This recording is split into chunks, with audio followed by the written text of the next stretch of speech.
forgive and leave more.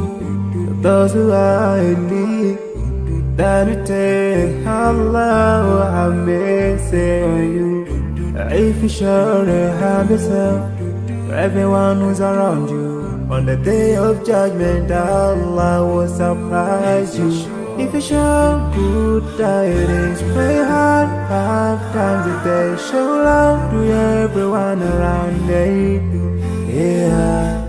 If you learn and teach others still, on the day of judgment, I'm sure there is a place for people like you. If you please Allah, every moment of your time and every single day of your life, there's a place for people like you. Oh, full of love. There's a place for people like you. Oh, full of happiness. There's a place for people like you. Oh, full of sweetness. There's a place for people like you. Oh, Jannah, Jannah, Jannah, Jannah, Jannah, Jannah, Jannah is the place for people like you.